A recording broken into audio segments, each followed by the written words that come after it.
وَقُلْ جَاءَ الْحَقُّ وَزَهَقَ الْبَاطِلُ إِنَّ الْبَاطِلَ كَانَ زَهُوقًا۔ الحمد للہ وکفى وسلام علی عبادہ الذین اصطفى، اما بعد، اللہم الہمنی رشدی واعذنی من شر نفسی۔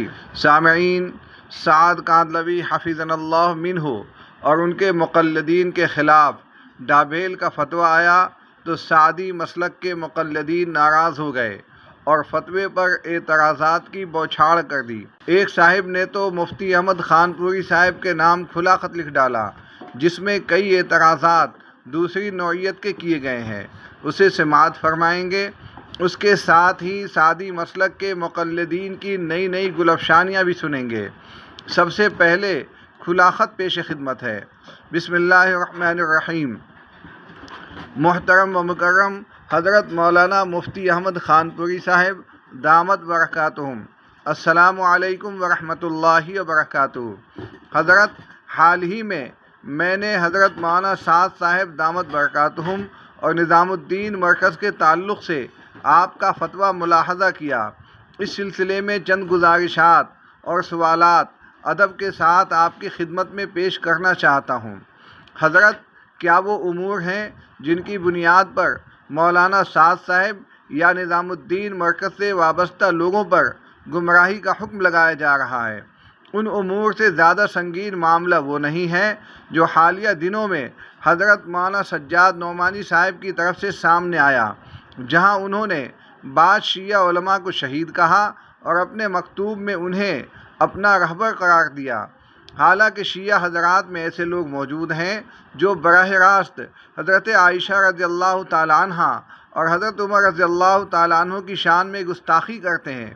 حضرت، ہمارے پاس ایسے متعدد شواہد اور معلومات موجود ہیں کہ مولانا سجاد نعمانی صاحب کے اس طرز عمل سے بہت سے نوجوان شیعیت کی طرف مائل ہوئے ہیں۔ کیا آپ کے پاس بھی کوئی ایسا ثبوت یا اعداد و شمار موجود ہے جس سے یہ معلوم ہو کہ مولانا سعد صاحب یا نظام الدین مرکز سے وابستہ ہو کر لوگ صحابہ کرام رضوان اللہ علیہم اجمعین کی گستاخی کرنے لگے ہوں یا گمراہی میں مبتلا ہو گئے ہوں؟ اسی طرح ڈاکٹر ذاکر نائک صاحب کو آج حضرت مفتی تقی عثمانی صاحب دامت برکاتہم جیسے اکابر علماء خوش آمدید کہتے ہیں اور اپنے گھر مدعو کرتے ہیں، لیکن جب سے آپ کی طرف سے مولانا سعد صاحب اور نظام الدین مرکز سے وابستہ حضرات کے متعلق گمراہی کا حکم سامنے آیا ہے، اس کے بعد عوام میں کئی سوالات پیدا ہو گئے ہیں۔ مثلاً ہزاروں مساجد میں نظام الدین مرکز سے وابستہ علماء امامت کر رہے ہیں، تو کیا ان کے پیچھے نماز ادا ہوگی؟ کیا مولانا سعد صاحب کے خاندان میں نکاح کرنا جائز ہوگا؟ کیا ان کے گھر کا کھانا کھایا جا سکتا ہے؟ کیا نظام الدین مرکز سے وابستہ لوگوں کو چندہ یا تعاون کیا جا سکتا ہے؟ حضرت، امام بخاری رحمۃ اللہ علیہ اور دیگر اکابر محدثین نے گمراہ لوگوں کے تعلق سے جو اصول بیان فرمائے ہیں، آپ ان سے ہم سب سے زیادہ واقف ہیں، اسی لیے ان سوالات کا واضح جواب امت کے لیے نہایت اہم ہے۔ مجھے ذاتی طور پر یہ محسوس ہوتا ہے کہ شاید آپ سے کسی غلط فہمی یا ادھوری معلومات کی بنیاد پر دستخط لے لیا گیا ہے، کیونکہ 2018 میں اسی مسئلے کے متعلق آپ کے دارالفتاء کی جانب سے جو جواب دیا گیا تھا، اس میں دونوں جماعتوں کے بارے میں محبت، خیرخواہی اور اتحاد کی بات کہی گئی تھی۔ حضرت، دوسری اہم بات یہ ہے کہ شورا اور امارت کے درمیان عقائد یا دعوت کے اصول میں ذرہ برابر بھی فرق نہیں ہے۔ بنیادی فرق صرف انتظامی نوعیت کا ہے۔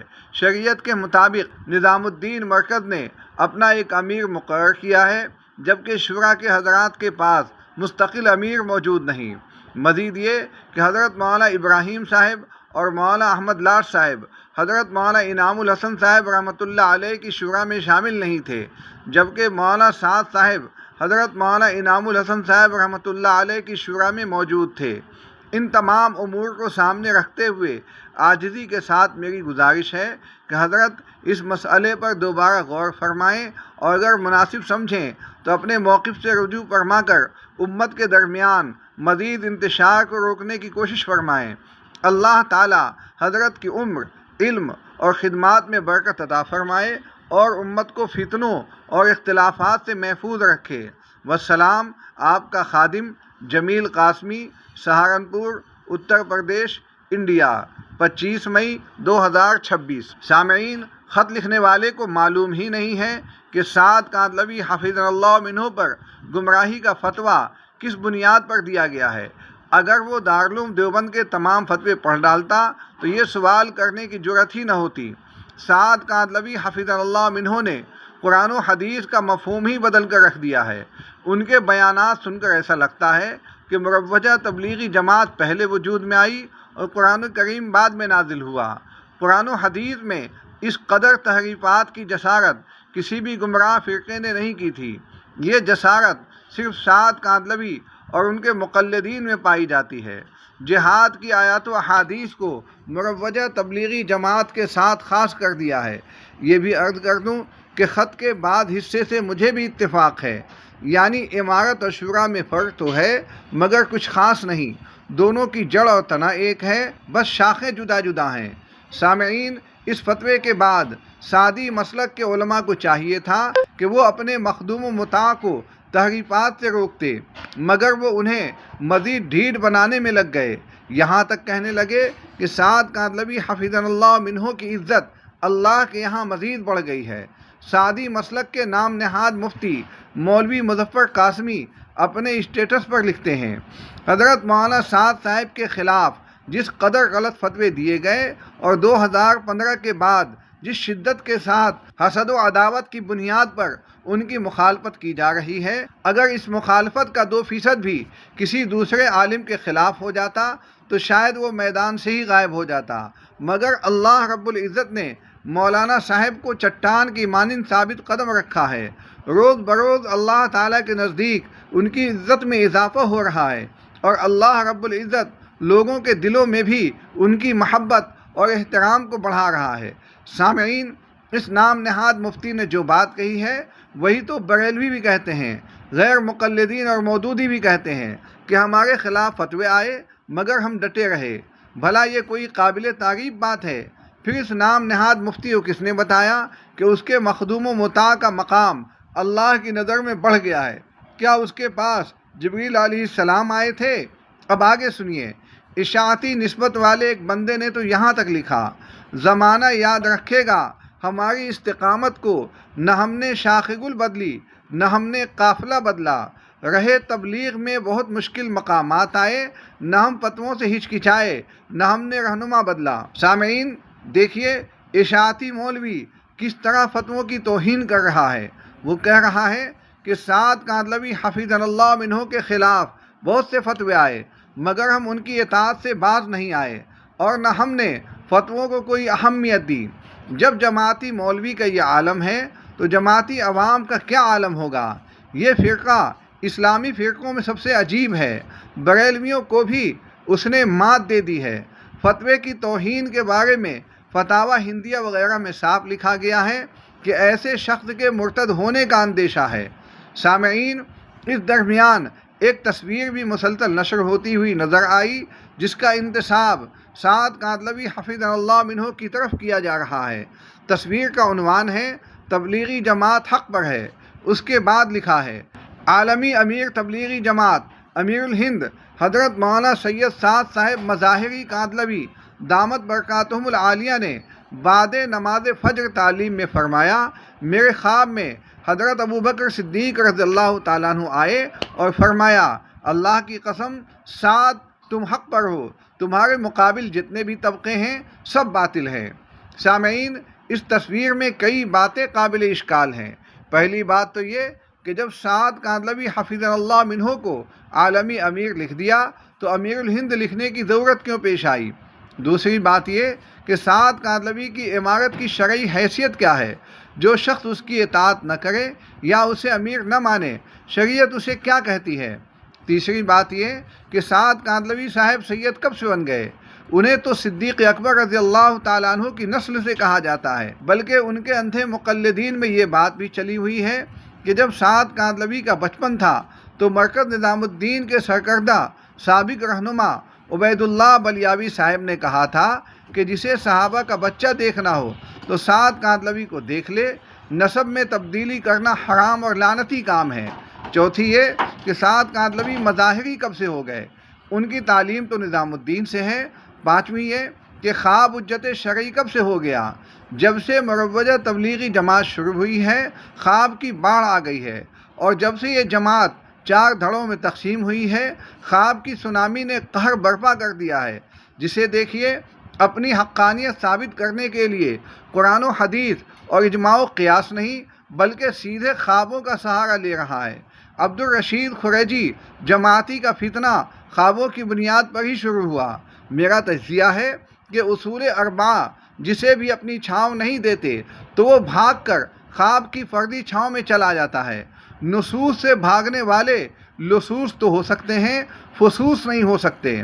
فصوص نگوں کو بولتے ہیں اور لصوص چوروں کو۔ مجھے لگتا ہے کہ یہ خواب سعد کاندھلوی حفظہ اللہ عنہ نے خود نہیں دیکھا، کسی اندھے مقلد نے اپنی طرف سے گھڑ کر ان کی طرف منسوب کر دیا ہے۔ سامعین، سعد کاندھلوی حفظہ اللہ عنہ کی گمراہیاں اظہر من الشمس ہیں۔ دارالعلوم دیوبند نے صاف کہا تھا کہ سعد کاندھلوی گمراہی کے راستے پر چل رہے ہیں، ان کی باتیں سننا اور انہیں عام کرنا جائز نہیں۔ 4 صوبوں کے مفتیوں نے سعد کاندھلوی حفظہ اللہ عنہ کو باقاعدہ بدعتی کہا اور ان کے ماننے والوں پر بھی بدعتی ہونے کا حکم لگایا۔ جامعہ تعلیم الدین ڈابھیل نے 3 فتوے جاری کیے۔ پہلا فتویٰ 1438 ہجری میں، دوسرا فتویٰ 29 ذی قعدہ 1447 ہجری میں، اور تیسرا فتویٰ 2 ذی الحجہ 1447 ہجری میں۔ اور ان تینوں فتووں میں کہا کہ سعد کاندھلوی گمراہ ہیں اور ان کے ماننے والے بھی حق سے ہٹے ہوئے ہیں۔ ان کے لیے مسجد یا مسجد کے باہر اسٹیج سجانا جائز نہیں، یہ گناہ میں تعاون کرنا ہے۔ یہی حکم ان کے مقلدین کا بھی ہے۔ جس آدمی پر ملکی اور بین الاقوامی سطح پر گمراہی کے فتوے لگ چکے ہوں، خواب کے ذریعے اس کی حقانیت کیوں کر ثابت ہوگی؟ اگر حضور صلی اللہ علیہ وسلم بھی خواب میں فرمائیں کہ سعد کاندھلوی حق پر ہے تو بھی سعد کاندھلوی اور ان کے متبعین پر لگنے والے فتوے ہٹنے والے نہیں ہیں، کیونکہ سعد کاندھلوی کلم کھلا قرآن و حدیث میں تحریف کے مرتکب ہیں۔ اہل سنت والجماعت سے ان کا کوئی تعلق نہیں۔ سامعین، مروجہ تبلیغی جماعت کی کوتاہیوں پر جب بھی تنبیہ کی جائے تو کہتے ہیں کہ یہ تبلیغ کا دشمن ہے۔ اس طرح کے اعتراضات کا جواب میں نے کئی بار دیا ہے۔ اس کا ایک جواب وہ بھی ہے جسے آپ سماعت کریں گے۔ لکھنے والا کون ہے معلوم نہیں، تاہم لکھا خوب ہے۔ لکھنے والے نے لکھا، ہم تبلیغ کے خلاف نہیں ہیں، ہم اس طرز عمل کے خلاف ہیں جس میں دین کے نام پر غلو کیا جائے، جس میں احادیث و اقوال میں کمی بیشی کی جائے، جس میں علماء کو عوام سے کاٹا جائے، جس میں مدارس اور خانقاہوں کو بدنام کیا جائے، جس میں اکابر اہل علم کی توہین کی جائے، جس میں امت کو ایک خاص فکر کا پابند بنانے کی کوشش ہو۔ غلط طریقے کی اصلاح کرنا اصل عمل کی مخالفت نہیں ہوتی۔ نماز کی غلطی بتانا نماز کے خلاف ہونا نہیں، وضو کی اصلاح کرنا وضو کی دشمنی نہیں۔ اسی طرح تبلیغ کے نام پر ہونے والی غلطیوں پر تنقید اصل تبلیغ کی مخالفت نہیں۔ مجھے اس بات پر تعجب ہوتا ہے کہ بعض لوگ یہ کہتے ہیں کہ تبلیغ کے خلاف نہ بولا جائے۔ سوال یہ ہے کہ آخر کون تبلیغ کے خلاف بول رہا ہے؟ حقیقت یہ ہے کہ کوئی بھی اہل علم، کوئی بھی بزرگ، کوئی بھی اللہ والا اور نہ ہی سلف صالحین میں سے کوئی شخص اصل تبلیغ کے خلاف ہے۔ تبلیغ تو دین کی دعوت، حق کی بات اور خیر کی ترغیب کا نام ہے، اور اس سے انکار کسی مسلمان کے لیے ممکن نہیں۔ اعتراض دراصل اس طرز عمل پر ہے جو تبلیغ کے نام پر اختیار کیا جا رہا ہے۔ اعتراض اس غلو پر ہے جس کے ذریعے ایک مخصوص جماعت اور اس کے طریقے کو دین کا واحد راستہ بتا کر پیش کیا جا رہا ہے۔ اعتراض ان تحریفات پر ہے جو بعض بیانات اور روایات میں کی جا رہی ہیں۔ کہیں احادیث میں کمی بیشی کی جاتی ہے، کہیں ان کے مفہوم کو بدل دیا جاتا ہے، کہیں اکابر کے اقوال کو سیاق و سباق سے ہٹا کر پیش کیا جاتا ہے، اور کہیں قرآن و سنت کی اصل تعلیمات سے ہٹ کر ایک خاص ذہن سازی کی کوشش کی جاتی ہے۔ اہل حق کی تنقید اسی رویے پر ہے، نہ کہ اصل دعوت و تبلیغ پر۔ اگر کوئی شخص نماز غلط طریقے سے ادا کرے اور دوسرا اسے متنبہ کرے کہ تمہاری نماز درست نہیں، تو کیا یہ نماز کی مخالفت کہلائے گی؟ اگر کوئی شخص وضو غلط کرے اور اسے بتایا جائے کہ تمہارا وضو صحیح نہیں، تو کیا یہ وضو کے خلاف بات ہوگی؟ ہرگز نہیں، بلکہ یہ اصلاح اور خیر خواہی ہے۔ اسی طرح اگر بریلوی حضرات کے بعض غلط معمولات جیسے مزارات پر غیر شرعی طریقوں کی نشاندہی کی جائے، تو اس کا مطلب یہ نہیں ہوتا کہ ہم اولیاء اللہ کے مخالف ہیں یا فاتحہ کے منکر ہیں۔ اعتراض صرف ان غلط طریقوں پر ہوتا ہے جو دین کے نام پر رائج کر دیے گئے ہیں۔ بالکل اسی طرح تبلیغ کے نام پر اگر علماء کو عوام سے کاٹا جائے، مدارس کی اہمیت کم کی جائے، خانقاہوں کو بدنام کیا جائے، اکابر علماء کی توہین کی جائے، یا امت کے عقائد میں بگاڑ پیدا کیا جائے، تو ان امور پر خاموش رہنا ممکن نہیں۔ آج بعض حلقوں میں تبلیغ کے نام پر ایسا ماحول بنایا جا رہا ہے جس میں پوری امت کو ایک خاص فکر کے تابع کرنے کی کوشش کی جا رہی ہے۔